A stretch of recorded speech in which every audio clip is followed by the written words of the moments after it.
been really generous with his time and insights tonight, retired Lieutenant Colonel Daniel Davis. And Lieutenant Colonel, I wonder what's going through your mind. I want to get to the diplomacy, but this is my first chance to ask you about these images of these 3 Americans coming home. Yeah, it is certainly heartwarming, and as you've been saying all evening, I mean, it's really honored to be a part of something like this. And again, no matter what you may think of President Trump, I mean, it's as an American, it's something that this could be one of the moments where everybody comes together for that shining moment and says, yeah, this is something good for all the country, and I'm really proud of him for what he's done. And yet, as we heard from a guest a few moments ago, there's some other networks that are saying he's trying to wag the dog. He's trying to distract attention from Stormy Daniels or any other stories. In and of itself, this is an important moment.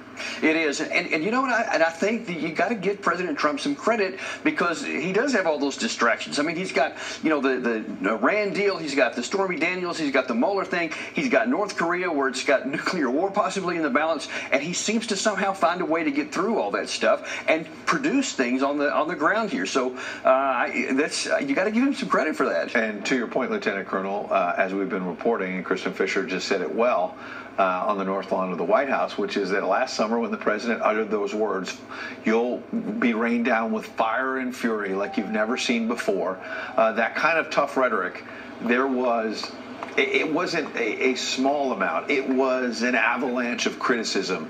This president is unhinged. This president is unstable. This president is bringing us to the brink of nuclear war. And yet it seems objectively that the opposite is happening. Yeah, it was, and I got to confess, I wasn't too much of an naysayer, but I was saying I have some questions about whether that's the best way. I was concerned, but now that you have to look back and you got to think, well, maybe he knew what he was doing all along, and you can never argue with results in production. And so I think I give the president a lot of credit, but I'm also really happy with some of the things that he said here, because he wasn't just doing a victory dance and wasn't just taking credit and making things sound great. He's very focused on what does flesh that out. What struck you about what he said? And the audio was going in and out, so you know this is middle of the night, and reporters are rushing over there to get what he had to say, and he wasn't that close to some of the microphones. Yeah. But we can make out enough where he was saying what I heard was that he believes a dictator maybe wants to bring his country, the hermit kingdom, as it's been called, into the real world finally.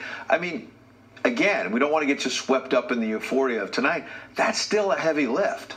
North Korea into the real world, they're not in the real world right now. Well, they haven't been, but there's growing evidence that Kim Jong-un, unlike his father and grandfather, wants to be in the real world. And he's been taking actions behind the scenes, especially domestically, of doing things that neither of his father or grandfather ever did before. And it looks like he actually does want to improve the quality of life for the North Koreans. And so that's one of the reasons I'm a little bit more optimistic than a lot of people are, because when I see what he's been doing internally, I think that he actually wants to reach a deal, and I think that he feels like he can do that with Trump. And so I'm hopeful of that. But again, like I said earlier tonight, the great thing for the United States is that our security can always be maintained no matter how this thing goes. And Trump has an opportunity to achieve something that no president has. Retired Lieutenant Colonel Daniel Davis, we appreciate your insights all night. The release of these 3 Americans by North Korea was due in part to the hard work